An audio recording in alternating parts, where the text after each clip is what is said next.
माझी मुलगी मुसलमानाच्या माणसांनी पळवून नेलेली होती. त्यांच्यासोबत कोणीच नव्हते. माझ्या मुलीला आणि त्या रफिक मुजावरला पकडून आणलेलं होतं त्या दोघांनी. माझी मुलगी माझ्यासोबत पाठवलेली नाही. पैसे हद्दीच्या बाहेर पैसे मागायला लागलेत माझ्याकडून. काल संध्याकाळी 4 लाख रुपये घेऊन खाल्ले त्यांनी. माझ्या भावाला आणि मला त्या गायकवाड सरांनी बाहेर हाकालून दिलं. गायकवाड सरांनी जी रफिक मुजावर आहे का त्यांना फोन लावून बोलवून घेतलेलं होतं की मी ही पोरगी तुझ्या सोबत पाठवतो म्हणून.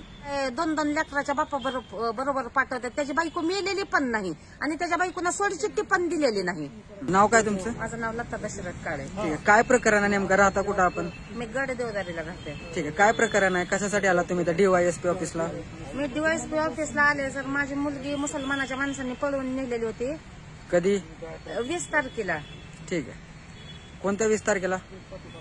11व्या महिन्यातल्या 20 तारखेला. 20 नोव्हेंबरला. हा, मग काय झालंय? काय म्हणणं आहे तुमचं? माझं म्हणणं काही नाही. गायकवाड सरांनी लोखंडे मॅडमनी भरपूर पैसे खाल्लेत. माझ्याकडून पण 40,000 रुपये खाल्लेत. तुमच्याकडून 40,000 कशासाठी खाल्ले? आम्ही तुमच्या मुलीचा तपास लावून देतात म्हणून.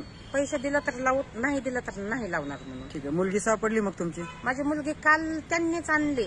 लोखंडे मॅडमनी आणि गायकवाड सरांनी. कोण कोण होते त्याच्यासोबत? त्यांच्यासोबत कोणीच नव्हते. माझ्या मुलीला आणि त्या रफिक मुजावरला पकडून आणलेलं होतं त्या दोघांनीच. बर. आणि लोखंडे मॅडम मला एवढं सुद्धा म्हणले की इथं आमच्या ऑफिसमध्ये आणि कुठंच तू माहिती होऊ देऊ नको की गायकवाड सर माझ्या सोबती आलेले होते. ठीक आहे. कशामध्ये गेला होता तुम्ही गाडी गावाला? कोणत्या गावाला? जेव्हा तुमची मुलगी जिथे सापडली कोणत्या गाडीमध्ये गेला होता? मी नव्हते गेलेले. ते लोखंडे मॅडमने त्यांची वैयक्तिक त्यांच्या घरची घरगुती गाडी घेऊन गेलेले होते. लोखंडे मॅडम आणि गायकवाड सर हे 2 जणच गेलेले होते. ठीक आहे. ते स्वखर्चातून गेले? स्वखर्च त्यांनी लोखंडे मॅडमने मला म्हणजे उद्या बुधवारी मला 10,000 रुपये त्यांनी मागितलेले आहेत. आमचा खर्च झालेला आहे तेवढा दे म्हणून. बर. गाडीचा खर्च तुमच्याकडून घेतला? हा, 2 वेळेस तर माझ्याकडूनच घेतला. एकदा परंड्याला गेलेल्याचा त्याचा पण माझ्याकडून 4,000 रुपये घेतलेत. आणि तिकडे पुण्याच्या साईटीकडे गेलतात तिकडचा पण 10,000 रुपये माझ्याकडूनच खर्च घेतलाय. ठीक आहे. मग मुलगीला तुमच्या शोधून आणलं. आता सध्या तुमची मुलगी कुठे आहे? माझी मुलगी माझ्यासोबत पाठवलेली नाही. काल भेटलेली होती तेव्हा काल माझ्या संगती लावलेली होती. मग माझ्या पुरीनं सांगितलं होतं लोखंडे मॅडमला पण गायकवाड सरांना पण सांगितलेलं होतं की मला माझे गुन्हा दाखल करायचा आहे म्हणून. पण गायकवाड सरांनी मला सांगितलं की तुझ्या मुलीचा अगोदर तुझ्या मुलीला घरी घेऊन जा. तुझ्या मुलीचा अवतार नीट कर. आंघोळ हे ते घालून संध्याकाळी 7 वाजता घेऊन ये. मी गुन्हा दाखल करून घेतो म्हणून. आणि शेवटी जाताना गायकवाड सरांनी मला 500 रुपये सुद्धा दिले की ह्याचं जेवण करा. मी म्हणलं सर मला पैसे नको आहेत. ते तुमचे पैसे तुमच्या पैसेच राहू द्या. पण मी तुमच्या पाया पडून सांगते की एवढा गुन्हा दाखल करून घ्या. मग गुन्हा दाखल करून घेतला की नाही घेतला? नाही घेतला.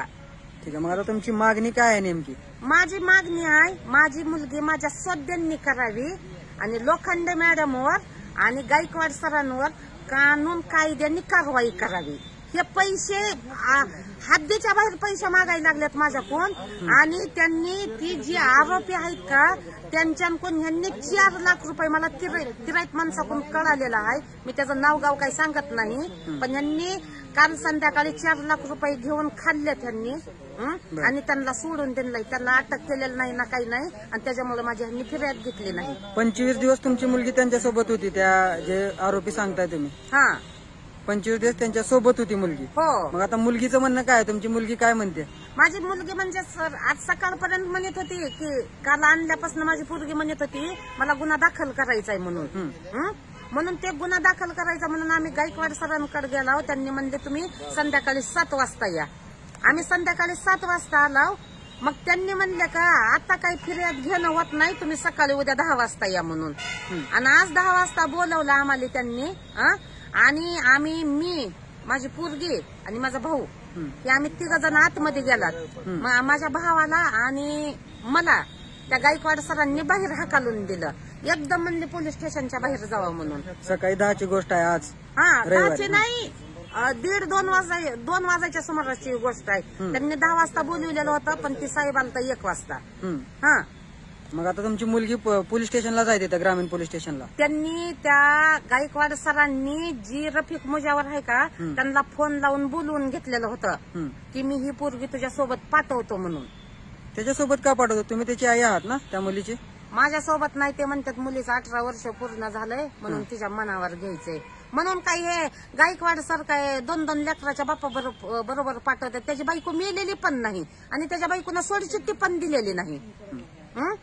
मग असं कसं साहेब करतात तुम्ही? मग आता तुमचं म्हणणं काय आहे, काय करायला पाहिजे पोलिसांनी? पोलिसांनी त्या रफिक मुजावरला आणि कृष्णा पवळला ह्यांनी अटक करावा.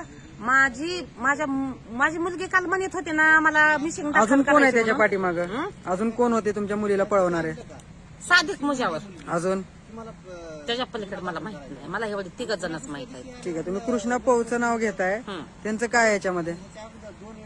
ते काय माहिती आता कृष्णा पवळनं कशाची माझ्याशी दुश्मनी उगवली ती मला माहिती नाही.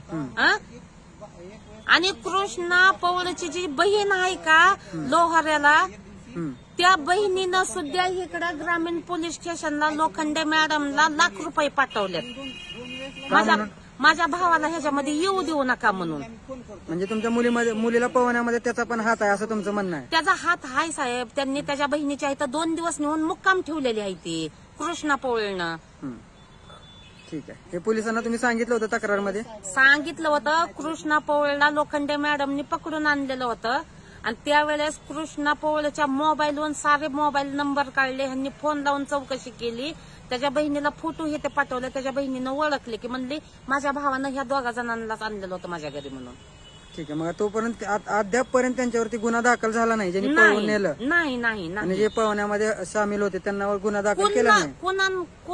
कोणत्याच माणसांवर गुन्हा दाखल केलेला नाही यांनी. ठीक आहे, तुमची तक्रार घेतली का नाही मग आता? नाही घेतलेली.